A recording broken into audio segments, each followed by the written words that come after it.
Nah, kalau sekarang nih kan kita menuju agenda presidensi G20 nih. Ada juga yang namanya W20 yang merupakan kelompok masyarakat yang dilibatkan untuk fokus membahas isu tentang kesetaraan gender dan pemberdayaan wanita atau perempuan gitu ya.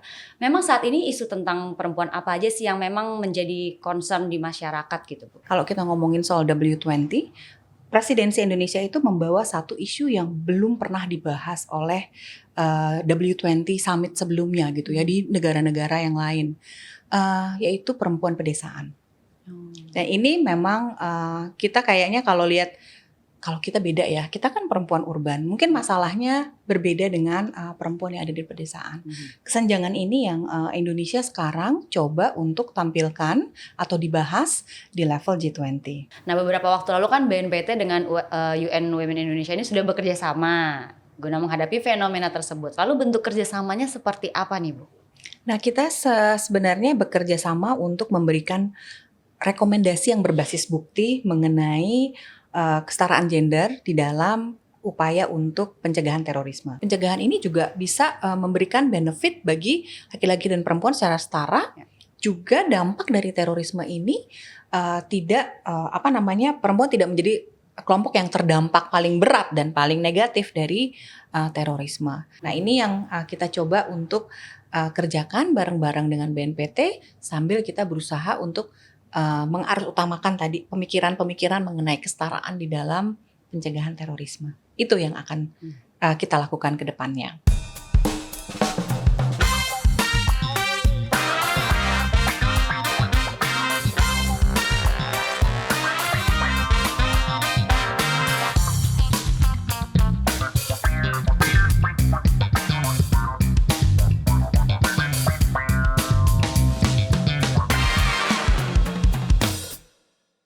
Halo Sobat Damai, BNPT hadir, harmoni, aman, damai, indah, rukun. Senang sekali saya Vanda Reini dapat hadir kembali dan menyapa Anda dalam podcast Cafe Toleransi.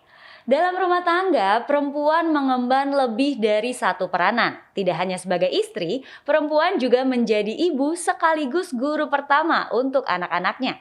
Hal ini telah membentuk stereotip perempuan di masyarakat. Seolah perempuan diharuskan fokus pada urusan rumah tangga saja.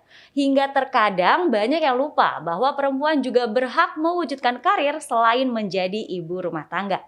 Kini banyak perempuan yang menempuh pendidikan tinggi dan memiliki karir luar biasa. Tidak jarang juga para perempuan berprestasi bisa menyeimbangkan antara karir dan keluarga.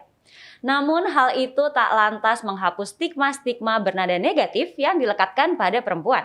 Lalu bagaimana semestinya perempuan menepis pandangan tersebut agar tetap bisa mandiri dan berdikari? Nah, saat ini sudah hadir bersama kita seorang perempuan hebat dalam memperjuangkan kesetaraan gender di Indonesia. Beliau adalah Head of Programs UN Women Indonesia, Ibu Dwi Yuliawati Faiz. Langsung saja kita sapa. Halo Ibu, selamat pagi. Selamat pagi. Apa kabar Ibu? Baik, sehat-sehat. Gimana nih Mbak kabarnya? Sehat juga, Alhamdulillah. Senang sekali nih Ibu bisa datang ke sini nih ke podcast Cafe Toleransi. Sama-sama senang juga bisa menghadiri Cafe Toleransi hari ini. Oke, Sobat Damai, seperti biasanya sebelum kita lanjut ngobrol, saya juga infokan ke Sobat Damai yang sedang menyaksikan kalau di setiap episodenya kita selalu menerapkan protokol kesehatan yang sangat ketat. Tentunya saya dengan Ibu Dwi juga sudah melakukan swab antigen dan juga sudah vaksin lengkap ya Ibu ya? Lengkap. Alhamdulillah. Jadi kita boleh lepas masker nih Ibu, biar ngobrolnya juga lebih enak.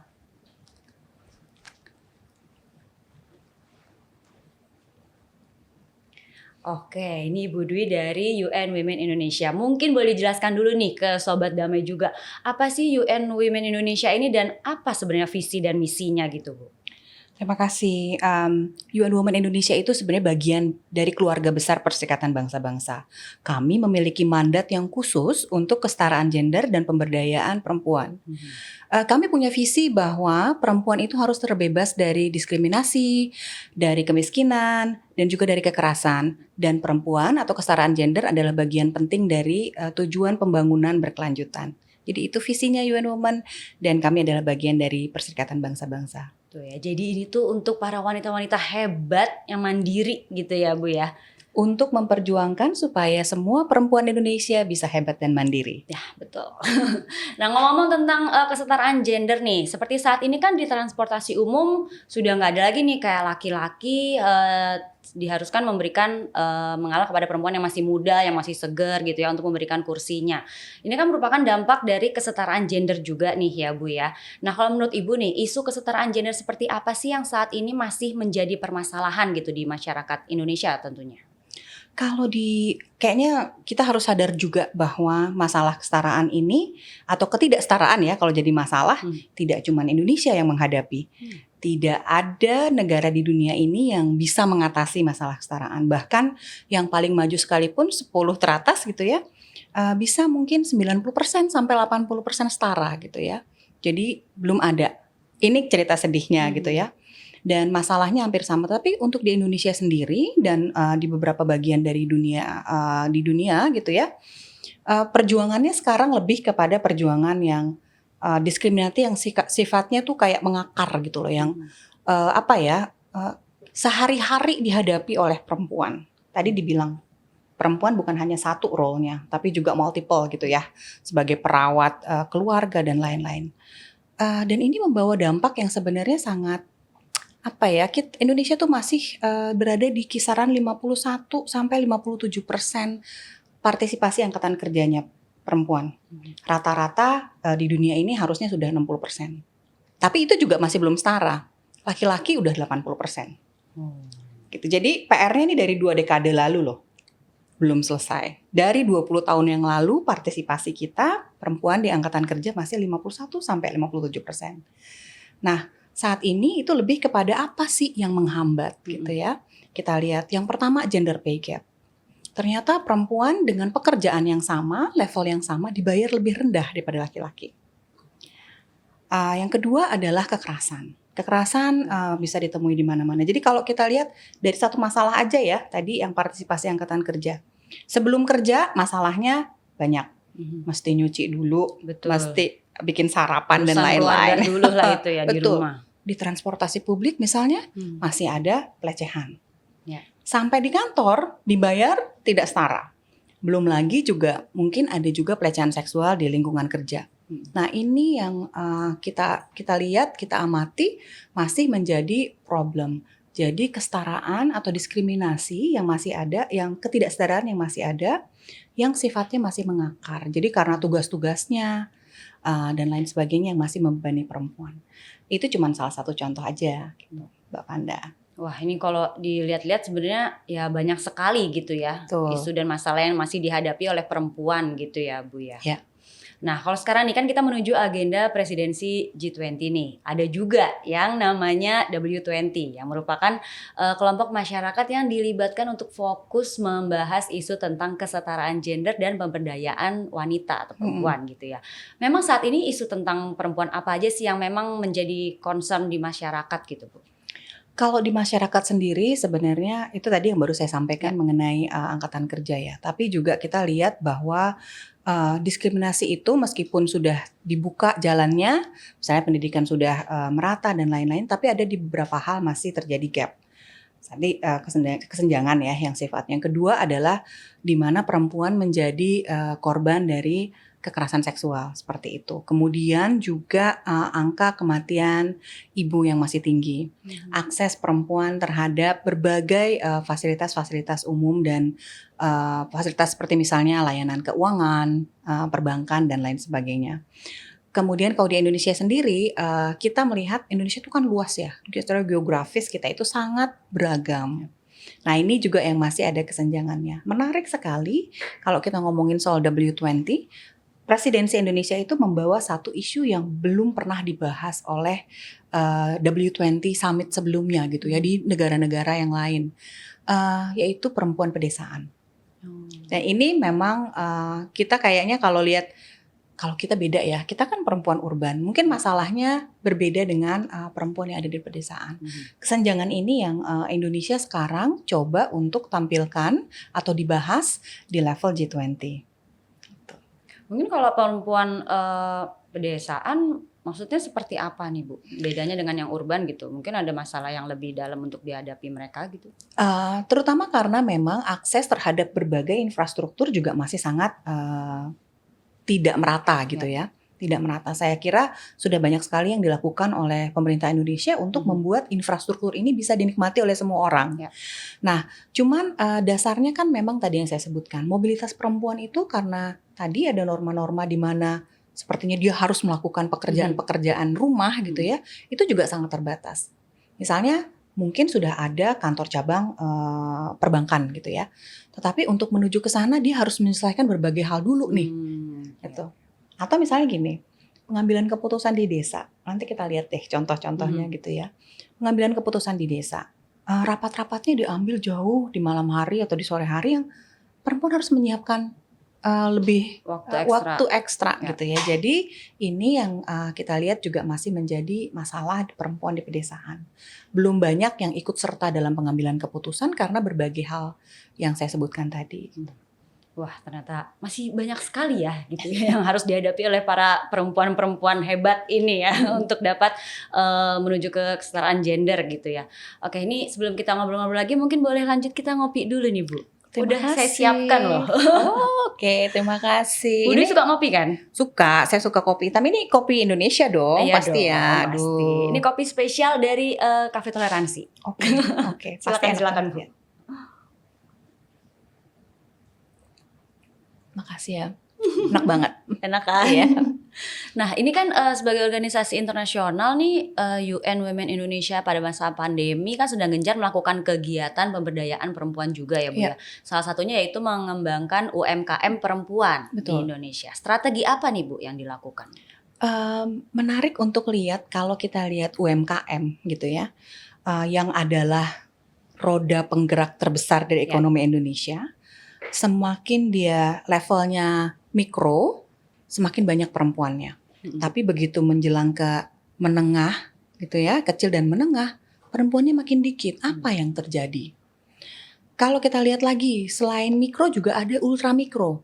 Nah, ultramikro ini adalah tulang punggung ekonomi Indonesia juga sebenarnya. Bayangin ibu-ibu yang berjualan dengan skala penjualan yang kurang lebih masih sangat terbatas gitu ya setiap harinya. Mereka itu adalah pelaku UMKM gitu ya. Nah, UN Women sendiri melihat bahwa kita kepingin supaya persebaran perempuan-perempuan pemilik usaha ini juga menjadi merata juga. Jadi semakin tinggi levelnya perempuan juga bisa mencapai ke sana. Jadi nggak cuma berhenti sampai di ultramikro atau mikro gitu ya. Karena kalau kita lihat biasanya perempuan ultramikro atau mikro itu tergantung bakat. Kalau saya dari orang Sunda ya, bakat tingku butuh gitu. Necessity based. Saya harus berusaha karena harus meningkatkan income keluarga. Oh iya. Kalau dia usahanya kecil kemudian menengah, itu beda motivasinya. Motivasinya adalah saya punya bakat, ingin mengembangkan bakat saya dan mengembangkan usaha saya. Jadi kelihatan bahwa kalau perempuan masih sifatnya necessity based dan tidak growing, usahanya akan ada di situ saja. Kalau usahanya di situ saja, maka tidak akan terangkat juga ekonominya. Betul, gitu kan. Maka income-nya juga segitu aja nih. Betul. Dan yang menarik adalah biasanya usaha yang dimiliki oleh perempuan cenderung juga merekrut perempuan sebagai bagian dari usahanya. Biasanya gitu. Jadi bayang kalau misalnya tadi kita punya masalah nih angkatan kerja. Ada satu orang ibu jadi pengusaha gitu ya. Tapi usahanya stagnan. Ya cuma satu orang aja kan. Bayangin kalau usahanya berkembang, dia merekrut perempuan lain di dalam usahanya. Banyak perempuan di angkatan kerja, ekonominya juga baik. Ranking kita naik juga kan gitu. Jadi jawabannya tadi pendekatannya UN Women itu kita melihat bahwa harus ada strategi gender khusus nih. Pertama, usaha-usaha perempuan yang kecil dan mikro tadi itu ternyata perempuannya nggak ngambil keputusan sendiri. Biasanya diambil secara bersamaan dengan perempuan lain. Dengan suaminya. Oh, dengan suaminya. Di rumah tangga itu gitu. Jadi ini adalah usaha rumah yang kemudian diambil oleh dua-duanya untuk pengambil keputusan. Nah, jangan-jangan selama ini ibunya berusaha sambil ngasuh anak dan lain-lain, ya sudah gitu selesai. Tapi gimana kalau kita ajak ngomong? Pak, kalau ibunya mau meningkatkan volume usahanya, gimana kalau dibagi dulu pekerjaan rumah tangganya supaya usahanya ini naik dan lain sebagainya. Ini yang kita sebut sebagai pengembangan entrepreneurship atau kewirausahaan yang responsif gender. Jadi kita lihat perempuannya dimampukan untuk mengambil keputusan untuk bisnisnya bisa bertumbuh. Kira-kira seperti itu ya. Tapi kan kadang ada juga nih mungkin yang tidak dibolehkan bekerja, takutnya nanti penghasilan istrinya lebih gede daripada suaminya. Kan masih ada yang kayak gitu ya. Bahkan di temanku juga ada loh yang kayak gitu. Maksudnya yang dua-duanya kerja, bahkan di lingkungan urban kayak gini kok masih ada pemikiran kayak gitu gitu. Kalau menurut Bu Dwi gimana? Sebenarnya ini yang mesti kita ubah pelan-pelan. Apa yang dianggap menjadi benar itu kan tidak sepenuhnya begitu gitu ya. Jadi masalahnya kenapa kalau perempuan punya penghasilan lebih besar? Kan takut nanti dia bisa semena-mena. Iya, katanya gitu yang ditakutkan oleh para laki-laki ini. Takutnya nanti kayak ibaratnya nanti jadi kerja mulu gitu, ntar jadi membangkang suami kayak gitu. Padahal kan enggak juga. Tapi kalau kita lihat sebenarnya kita ubah aja perspektifnya. Bukankah punya income yang lebih banyak itu kan juga baik buat rumah tangganya kan? Iya. Karena income-nya lebih banyak. Nah sekarang tinggal yang disiasati adalah kalau dua-duanya ingin mengejar karir dan dua-duanya kira-kira orang yang talentnya bagus gitu. Kita ngomong lebih mikro ya, lebih makro. Indonesia butuh talent sebanyak-banyaknya untuk angkatan kerjanya lebih kompetitif. Ya. Tapi kalau perempuannya nggak diperbolehkan untuk kompetitif, ya secara negara kita juga nggak akan berkembang ya gitu. Jadi yang perlu dilihat adalah kita perlu mengubah tadi normanya. Oke, kalau dua-duanya sangat talented, bisa mengejar karir, share pekerjaan rumah tangganya dengan setara. Tapi bukan PR-nya mereka berdua loh. Tapi PR-nya juga perusahaannya dong. Yang merekrut mereka ada dong daycare. Ya enggak gitu ya. Karena jangan-jangan di dalam jiwa bapak-bapak ini juga merindu untuk mengasuh anak-anaknya kan, gitu. Jadi ini yang kita coba untuk tawarkan bahwa kesetaraan itu penting buat semua, ya enggak? Kalau peningkatan income-nya baik dari dua-duanya, kayak ekonomi keluarga juga lebih baik dong. Malah lebih bagus. Iya, kalau anak diasuh sama ibu bapaknya, yang rugi siapa? Nggak ada loh. Nggak ada, betul deh. Kalau dia sama ibunya bagus, dia sama dua-duanya lebih bagus lagi gitu. Jadi tidak ada yang dirugikan dari kesetaraan. Tuh ya. Jadi kalau ngasuh tuh jangan nih urusan kamu deh, urus anak, saya cari duit aja gitu kan. Ya enggak juga, kalau dua-duanya mau kerja malah lebih bagus kan income-nya. Malah lebih naik lagi nih perekonomian keluarga juga gitu ya Bu ya. Oke. Nah, kalau zaman dulu nih kan para perempuan ini memperjuangkan kesetaraan dalam mendapatkan pendidikan dan kedudukan yang sama gitu ya, seperti laki-laki di masyarakat. Dan kedua hal itu kan sekarang pelan-pelan memang sudah terwujud gitu ya Bu ya di masa sekarang ini. Tapi kalau dulu nih, apa sih kendala yang dihadapi perempuan itu untuk mewujudkan kesetaraan gender gitu? Nah, tepat sekali Mbak Vanda yang tadi disebutkan. Dulu isunya lebih kepada perjuangan kesetaraan yang sifatnya formal. De jure gitu ya, perempuan bisa memilih. Untung di Indonesia ini perempuan dari sejak awal ada pemilu tuh boleh memilih ya, tidak di negara lain gitu. Negara lain hanya laki-laki yang boleh memilih. Oh iya, begitu. Jadi awalnya memang pergerakan kesetaraan itu kepada hal yang sifatnya de jure, diakui secara hukum dan formal gitu ya. Pendidikan juga seperti itu. Di Indonesia ketika perempuan Indonesia berkongres di tahun 1928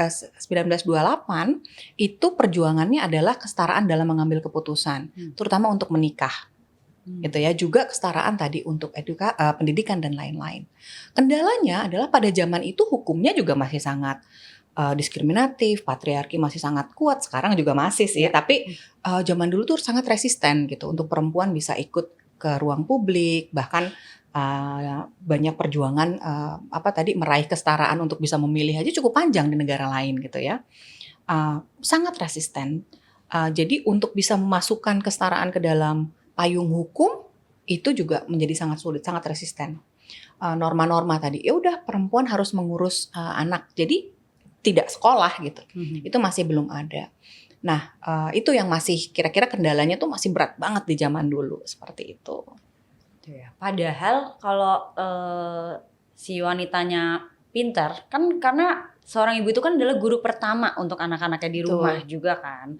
Jadi memang harus jangan dibatasin lah kalau bisa gitu ya. Betul, dan sekarang ini jadinya kita lihat lagi juga itu menjadi naratif yang sangat kuat gitu, bahwa kalau perempuan dan laki-laki dua-duanya tidak diberi kesempatan yang setara, maka yang rugi adalah negaranya gitu kan.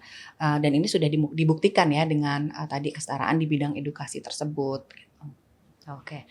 Nah, kalau menurut Bu Dwi nih, pendidikan apa sih yang pantas untuk wanita saat ini nih Bu? Karena kan sekarang kita mengandalkan media sosial gitu ya.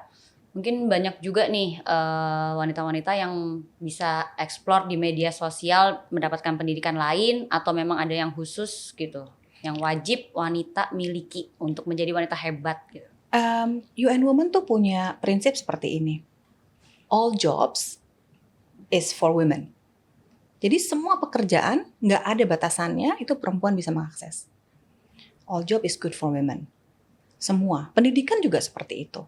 Sekarang saya tanya deh, siapa yang tahu kalau banyak sekali teknisi engineering di MRT itu perempuan? Oh, banyak ya Bu? Banyak. Contohnya saya belum tahu nih.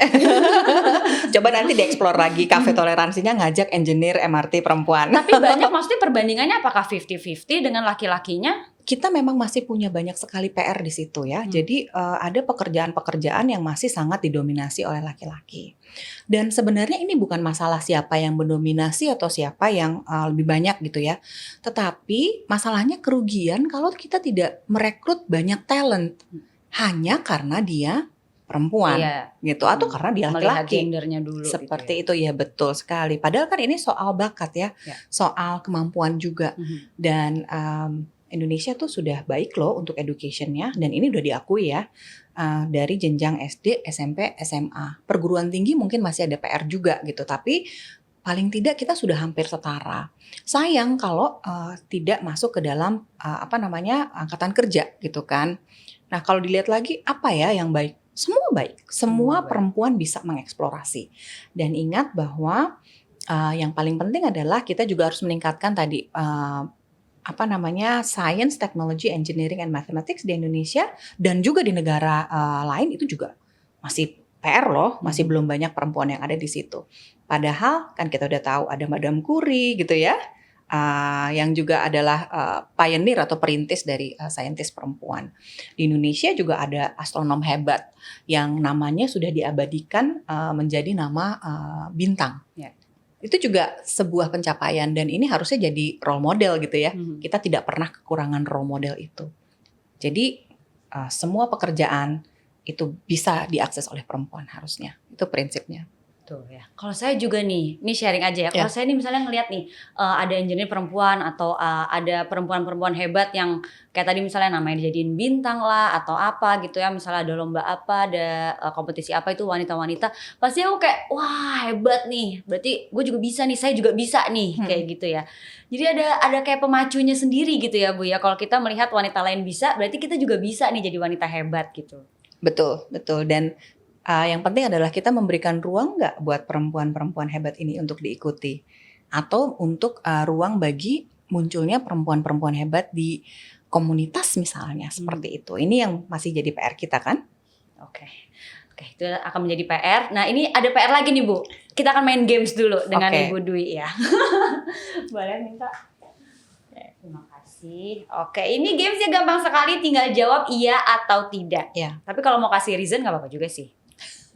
Yang pertama, apakah laki-laki dan perempuan harus melakukan pekerjaan rumah bersama? Iya dong. Iya dong, tadi udah dijawab juga ya. Betul. Iya dong berarti ya. Betul. Yang kedua, apakah perempuan harus bisa masak? Perempuan dan laki-laki harus bisa masak. Perempuan dan laki-laki harus bisa masak loh ya. Itu life skill. Jadi kita nggak pernah tahu dunia ini akan seperti apa. Bayangkan kalau kita harus mengirimkan anak laki-laki dan perempuan kita sekolah di tempat yang jauh. Mereka harus bisa mandiri dong. Salah satu life skill yang penting adalah untuk bisa memasak.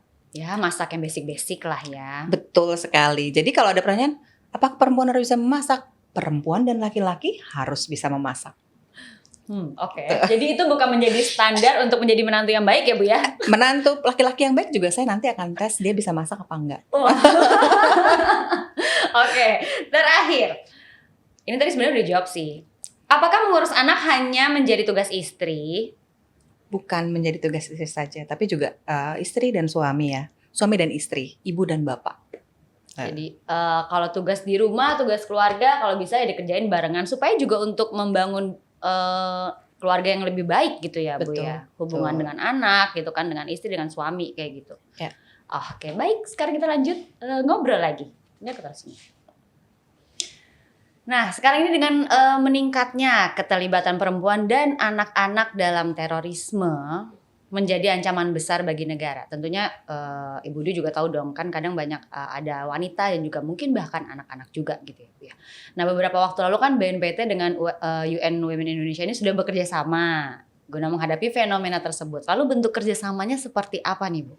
Nah, kita sebenarnya bekerja sama untuk memberikan rekomendasi yang berbasis bukti mengenai kesetaraan gender di dalam upaya untuk pencegahan terorisme. Kita udah bikin kemarin itu di bulan April 2022 kita meluncurkan sebuah studi yang bekerja sama dengan Monash University untuk melihat bukti-bukti apa sih mengenai kesetaraan gender yang bisa kita tawarkan kepada BNPT untuk pencegahan terorisme. Itu satu.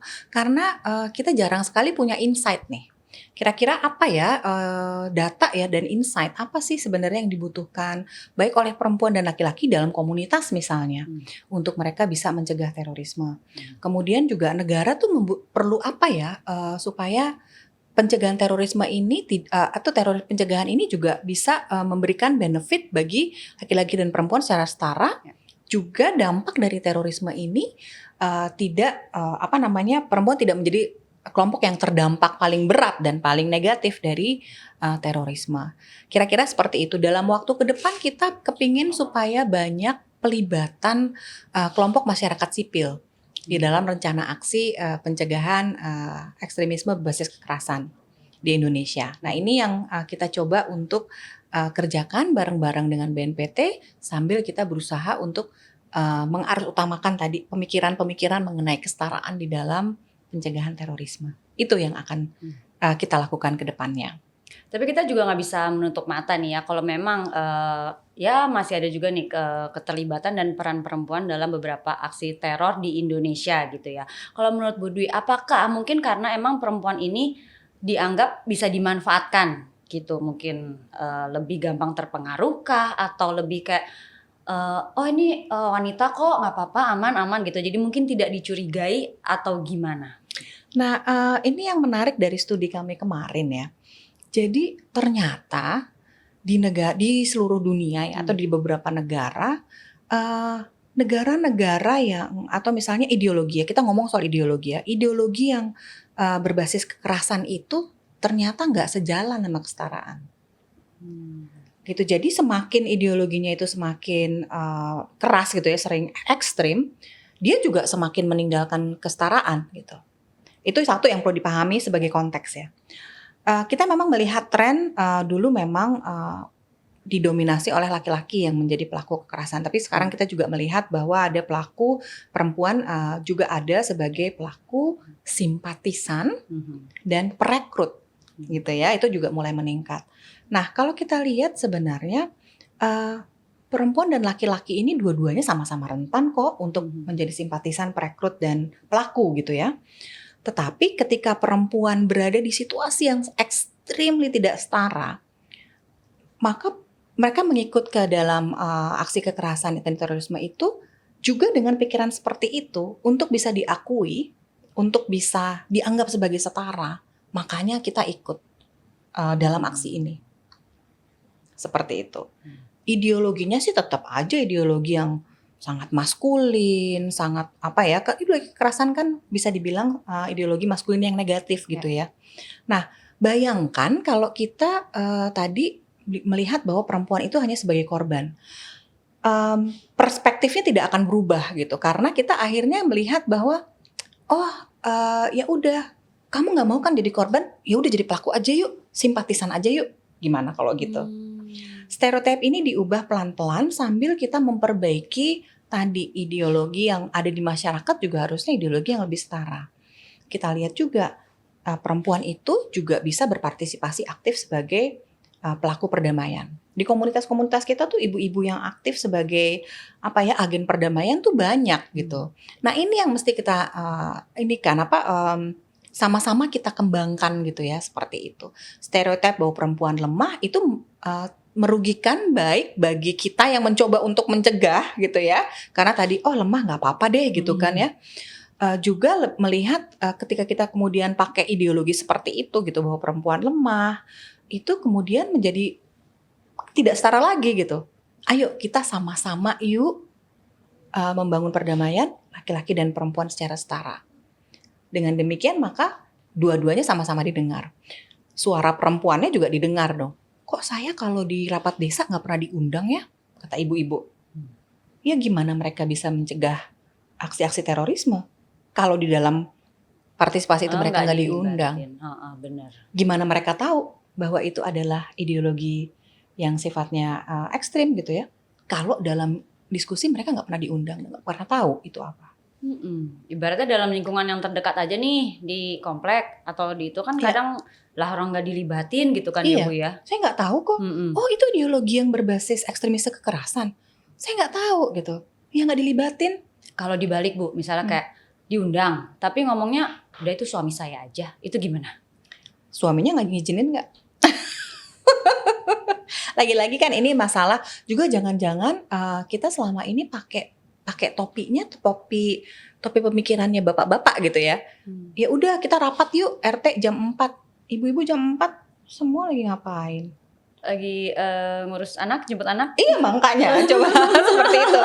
Jadi yang menarik itu tadi, kalau kita mau mengikut sertakan semua kelompok, berarti kita juga harus melihat apa sih yang menjadi tantangan masing-masing kelompok ini untuk bisa menjadi agen perdamaian gitu. Seperti itu. Jadi itu ya. Biarin terserah suami saya. Enggak Bu, ibu kan juga punya insight dong. Ibu juga punya gagasan. Kita mau dengar apa kata ibu. Harusnya ikut aja gitu ya. Atau saya boleh ikut deh, tapi saya nyediain teh aja mau kopi gitu. Ya seperti itu ya. Jadi memang untuk bisa mengubah sesuatu yang dianggap sebagai norma gitu, memang membutuhkan strategi khusus. Oke, nah kalau tadi kan Ibu Dwi bilang agen perdamaian. Sebenarnya agen perdamaian itu lebih menyasar ke arah mana sih Bu, dan udah ada di berapa negara? Kalau di Indonesia sendiri kita punya satu program namanya Desa Damai. Jadi Desa Damai ini kita melihat bahwa desa itu menjadi sebuah inkubator buat perdamaian ya. Desa menjadi inkubator perdamaian, juga desa bisa menjadi pintu paling utama pencegahan terorisme kan, gitu kan, karena komunitas sifatnya. Nah, perempuan itu harus berada di tengah-tengah upaya ini. Kita punya Pokja, kelompok kerja gitu ya, Pokja perdamaian. Perempuan jadi leadernya. Sebagian besar harus perempuan. Nah, ini yang kita sebut sebagai agen perdamaian. Bukan hanya yang duduk untuk bernegosiasi ketika ada konflik, tapi juga yang melihat adanya potensi konflik, mencegah potensi tersebut, dan juga mengikut sertakan atau mengambil keputusan secara mandiri ketika dibutuhkan untuk mencegah konflik. Itu agen perdamaian. Jadi kalau kita lihat, agen perdamaian tuh bukan saya dan yang duduk-duduk di tempat-tempat meeting-meeting yang dianggap penting itu enggak. Tapi ibu-ibu yang ada di Desa Damai ini loh. Karena mereka adalah pintu pertama tadi dari pencegahan terorisme dan juga untuk perdamaian. Seperti itu. Oke, terakhir nih Bu Dwi. Gimana sih peran perempuan-perempuan Indonesia dalam mencegah konflik, intoleransi, dan juga ekstremisme di Indonesia? Dan mungkin apa nih pesan bagi generasi penerus bangsa, terutama wanita-wanita nih ya, agar lebih berhati-hati dalam pergaulan yang bisa menyebabkan adanya paparan paham radikalisme dan intoleran di lingkungan sekitar? Tadi yang saya sebutkan ya, banyak perannya, termasuk tadi melihat kayak early warning system gitu. Kan yang berada di komunitas paling intens perempuan, seperti itu kan, yang kemudian bisa mengantisipasi kejadian-kejadian yang dianggap akan merusak tatanan toleransi di komunitas adalah perempuan. Nah itu peran yang diambil. Perempuan menjadi tadi, penjaga perdamaian. Penjaga perdamaian tuh bukan artinya yang tadi saya sebutkan ya, kalau ada perang wah jadi tentara perdamaian saja gitu ya, tapi juga di komunitas ketika dia melihat ada potensi konflik, maka dia adalah pihak pertama yang mengambil tindakan untuk mencegah itu semua terjadi. Kemudian juga menyebarkan paham-paham toleransi. Karena biar bagaimanapun biasanya kalau peer itu perempuan dong gitu kan, kita berkelompok, kita membicarakan dan berdiskusi mengenai banyak hal dan lain-lain itu adalah perempuan. Jadi itu perannya. Kemudian pesan buat generasi muda ya, saya termasuk kaya dong. Termasuk gitu. Ibu. Ya.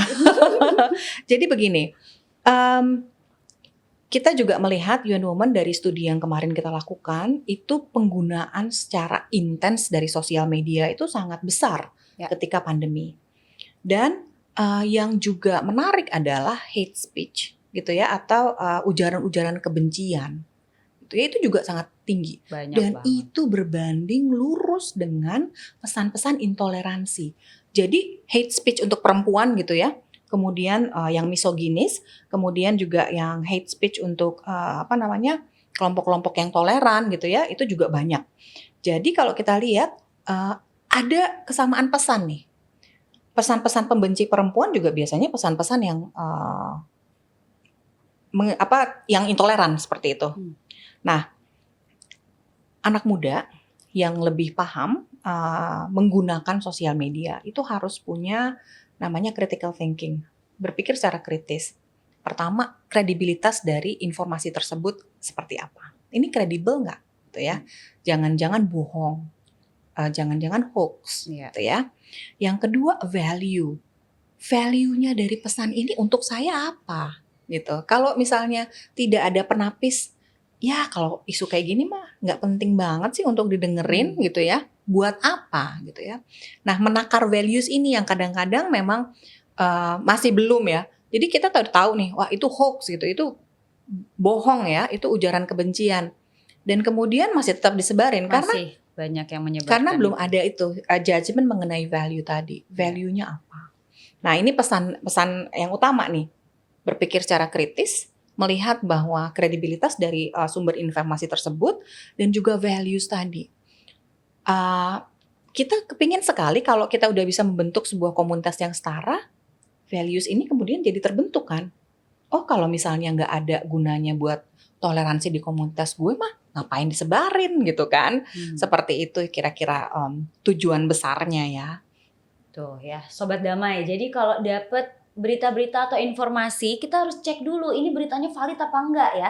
Jangan ternyata itu hoax ya, ujaran kebencian, terus main disebar-sebarin aja, apalagi ke komunitas, ke keluarga biasanya gitu kan. Orang deket-deket biasanya percaya aja nih apa yang kita sebarin, ya nggak sih Bu? Betul. Siapa tahu benar gitu kan, ternyata salah, nanti jadi nyebar makin luas lagi ya. Tuh, apalagi untuk wanita-wanita hebat gitu ya, semoga makin banyak terwujud lagi nih untuk kesetaraan gender. Dan jangan takut kalau misalnya gue cewek, saya wanita gitu, saya nggak ikutan deh misalnya gitu. Jangan ya, jadi harus dari dalam diri kita sendiri juga harus yang kuat, yang mandiri, yang kita juga harus bisa nih ya, nggak cuma cowok doang yang bisa gitu ya Bu ya. Baik, terima kasih banyak Ibu Dwi sudah ngobrol-ngobrol di sini, udah datang ke Cafe Toleransi juga. Senang bisa hadir. Nah, Sobat Damai, kesetaraan gender dan perlindungan hak perempuan merupakan kunci pembangunan berkelanjutan, pertumbuhan ekonomi, serta perdamaian dan keamanan. Ketika masalah ketidaksetaraan gender seperti terbatasnya akses pendidikan dan pekerjaan bisa diatasi sebuah negara, maka kesejahteraan negara tersebut otomatis akan meningkat. Hal tersebut menjadi bukti bahwa sudah semestinya negara harus lebih memperhatikan keadilan sosial bagi seluruh rakyatnya tanpa terkecuali. Akhir kata, saya Vanda Reni bersama dengan Dwi Faiz, Head of Programs UN Women Indonesia. Pamit undur diri, salam damai dan Salam Indonesia Satria.